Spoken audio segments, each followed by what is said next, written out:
If you want to sell your house quickly, there are a few steps you can take to maximize your chances of securing a buyer. Our top tips will help you get focused so you find a buyer quickly and easily. 1. Choose an agent. The first step in your journey to a quick house sale is to choose the right agent. There will be lots of agents to choose from, both online and with local offices, so it's important to think carefully about what you want and how much you're prepared to pay for it. Online agents are generally cheaper, but are unlikely to have the same level of regional market knowledge a local agent will have. Have a look at some popular property websites to research which agent has sold properties similar to yours, as those agents are likely to understand your target buyers best. 2. Research a realistic asking price.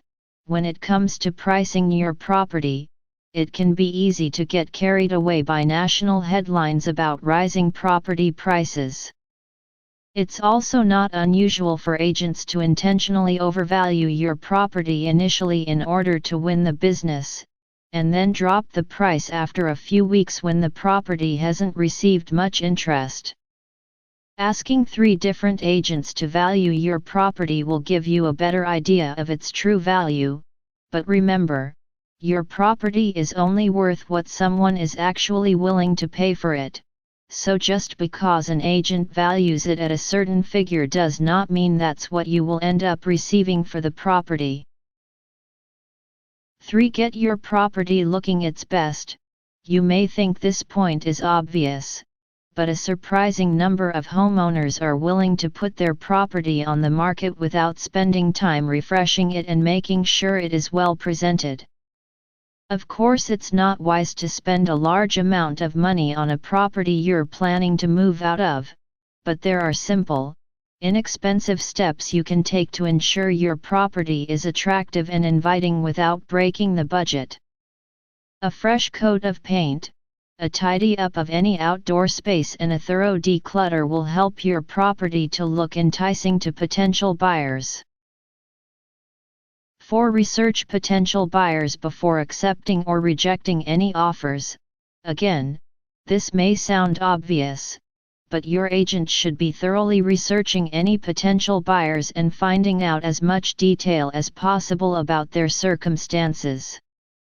How good an offer is does not just come down to the price being offered, but also how quickly the buyer is able to proceed and how complicated their personal situation is in terms of property chain and any other constraints. Consider all the information before making your decision and take your agent's advice on how far to push negotiations. Most buyers expect their first offer to be a starting point for negotiations, but they also expect you to be willing to compromise and meet them somewhere in the middle.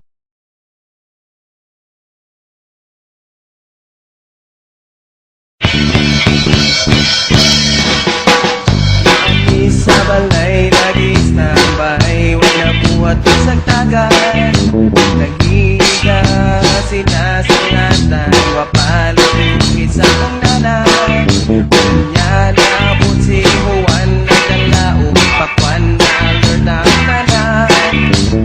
Kaya pakwan sa makatamis, sa dalaga, ipasok sa dalan.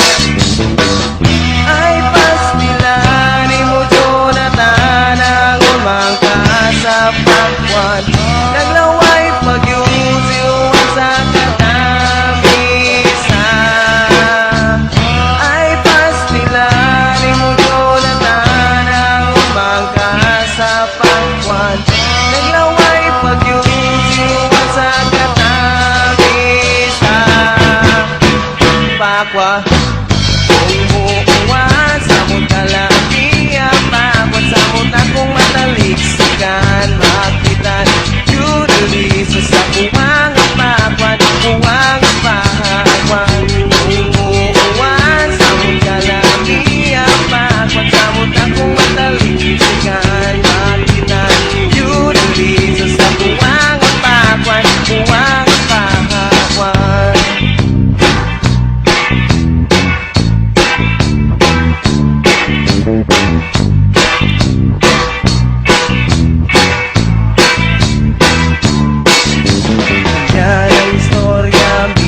kwan.